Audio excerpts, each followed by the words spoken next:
आज मैं आपको कम्युनिकेशन से रिलेटेड एक बहुत इंपॉर्टेंट बात बताऊंगा और आपको ये भी बताऊंगा कि आपको क्या करना चाहिए और क्या नहीं करना चाहिए। और कई बार समाज में ऐसे लोग मिलेंगे जो लगेगा कि बहुत अच्छा उनका कम्युनिकेशन है और अखबार भी बोलेंगे और टीवी भी बोलेगा, लेकिन असली में उनका वो कम्युनिकेशन बहुत अच्छा नहीं है।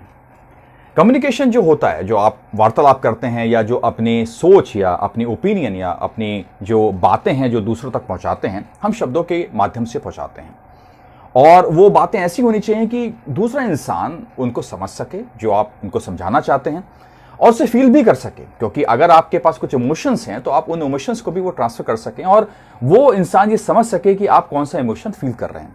अगर आप दुखी हैं तो उसे पता चलना चाहिए कि आप दुखी हैं, और अगर आप खुश हैं, एक्साइटेड हैं, तो आपको ये बताना चाहिए अपने शब्दों से, और उस इंसान को समझ में आना चाहिए कि आप में वो एक्साइटमेंट है, आप में वो एंथुसियाज्म है। लेकिन अगर हमारे शब्द ऐसे नहीं है कि हम अपनी बातों को उन तक पहुंचा सकें, तो इसका मतलब यह है कि हमें कहीं ना कहीं अपने कम्युनिकेशन में इंप्रूवमेंट करने की जरूरत है। और एग्जाम्पल के तौर पे मैं शशि थरूर जी जो हैं, हमारे देश के एक नेता हैं और काफी अच्छे कम्युनिकेटर माने जाते हैं। मेरे हिसाब से उनको कहीं ना कहीं अपने कम्युनिकेशन को इंप्रूव करने की जरूरत है। वो क्यों? वो इसलिए कि उनके बारे में यह कहा जाता है कि वो जब भी कभी बोलते हैं तो दूसरे इंसान को समझने के लिए शब्दकोश ले जाना पड़ता है। और आए दिन मैं ये देखता रहता हूं, उन्होंने इस वाले शब्द का इस्तेमाल किया, उस वाले शब्द का प्रयोग किया। नो डाउट वो बहुत अच्छे कम्युनिकेटर है, मैंने उनकी डिबेट सुनी है और कई बार मैंने उनके बारे में पढ़ा है, देखा है।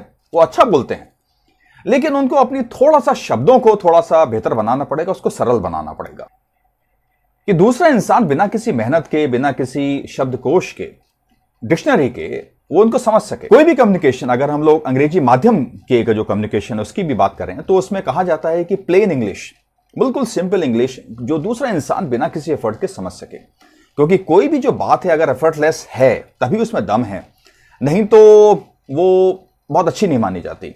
जैसे एग्जाम्पल के तौर पर, अगर कोई इंसान एक्टिंग कर रहा है और पता चल रहा है कि वो बड़ी मेहनत से एक्टिंग कर रहा है, तो पता चल जाएगा कि उसकी एक्टिंग अच्छी नहीं है। लेकिन कोई इंसान अगर एक्टिंग कर रहा है और हमें पता भी नहीं चल रहा, लग रहा है वो नेचुरली वैसा है, तो वो बहुत अच्छा माना जाता है। तो अगर आपकी कम्युनिकेशन भी एफर्टलेस है, दूसरा इंसान भी उसको एफर्टलेसली सुन पा रहा है, समझ पा रहा है, तो आपकी कम्युनिकेशन अच्छी है। तो मेरे हिसाब से कि जो शशि थरूर जी जो अपनी भाषा इस्तेमाल करते हैं, अंग्रेजी भाषा, बहुत ही मुश्किल और बहुत ही कॉम्प्लेक्स शब्दों का इस्तेमाल करते हैं, वो कोई बहुत अच्छी बात नहीं है। उनको सिंपल शब्दों का इस्तेमाल करना चाहिए और आप उनसे ये बात ना सीखें। आप जब भी अपनी किसी भाषा का इस्तेमाल करें तो अगर आपके पास कुछ टेक्निकल शब्द हैं, कुछ क्लिशेज हैं, मतलब अजीब सी बातें या ऐसे ऐसे शब्द इस्तेमाल करते हैं जो आप ही समझते हैं या कुछ लोग ही समझते हैं, बाकी लोग नहीं समझ सकते, तो उनका इस्तेमाल ना करें। और सिंपल भाषा में कोई भी इंसान अगर आपको समझे तभी आपकी कम्युनिकेशन अच्छी है, नहीं तो आपको इसे इंप्रूव करने की जरूरत है।